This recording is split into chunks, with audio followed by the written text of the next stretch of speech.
what we'll do is we'll do the checkup of the patient looking from the side. So there's a few areas that we need to look at.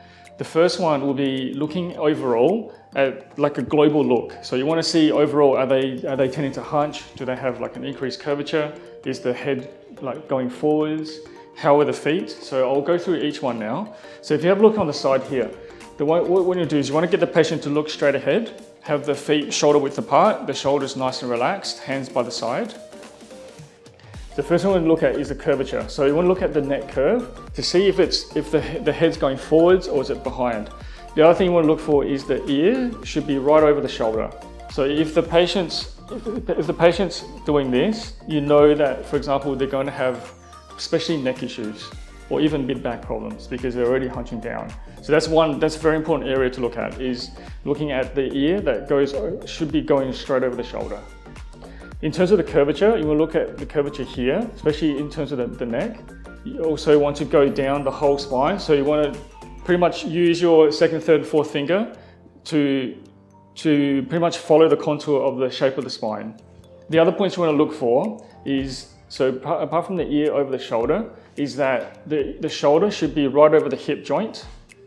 So you want to compare the shoulder to the hip joint into here, and then also over the knee. You want to make sure that the hip is going over the middle of the knee and then down into, especially through here, the lateral malleolus. So they should be all in one straight line, like a plumb line. If there's any deviation from that, then you know that there's most likely curvature problems. Now, when checking a patient's posture from behind, what you want to do is get the patient to look straight ahead, get them to march on the spot. So if you can march on the spot a little bit, march a little bit, just march up and down on the spot, that's it. And then get them nice and relaxed, and the feet should be shoulder width apart. So ask the patients to look straight ahead. Ideally, give them something to look at, so in front of them, so they don't deviate, and so they'll prevent them from moving. So look straight ahead. Now the points to look for is especially the ears. Okay, so you want to make sure you look at the bottom of the earlobe to make sure that there's no deviation to the one side. A lot of times there'll be like a head tilt, for example. So for example, the patient may be like that, and that can be quite obvious, especially looking from behind. So that's one thing you want to look for. So look straight ahead again. That's it. And then you want to look for the shoulder, the top of the shoulder.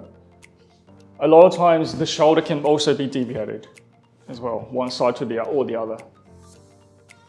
The other one you can look for is the shoulder blade. So what you want to look for with a shoulder blade is you want to look at the whole shoulder blade from here down to the bottom. And a lot of times you'll find that there can be some rotation happening. So for example, when you run your hand down, this side is flatter and this side is more raised. So what that means is that there could be some twisting going on, and that can then potentially be scoliosis. Bottom of the shoulder here, then run your hand down to the waist. So you want to go to the top of the iliac crest in through here, and there may be one side that's higher than the other.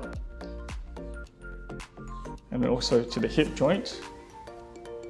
So this will give you an idea whether there's a short leg on one side or the other, or there's some pelvic rotation. So you can run your hand down the gluteal fold. Now when you run your hand down the gluteal fold, you may find that one side is more developed than the other, or it may be rotated, or one side is higher than the other. So that all means that there could be a pelvic problem.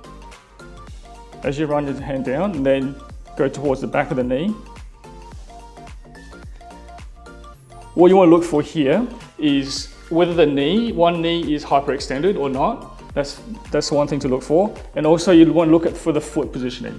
A lot of times if there's a pelvic problem, the one foot is going to be turned in and the other foot's going to be turned out. The other thing you can look for also is the muscle development. So for example, this patient here, there's more muscle development, especially on the right side compared to the left side. That usually means that it's going to be more dominance of this right side of the body, which can then lead to problems on this side of the body.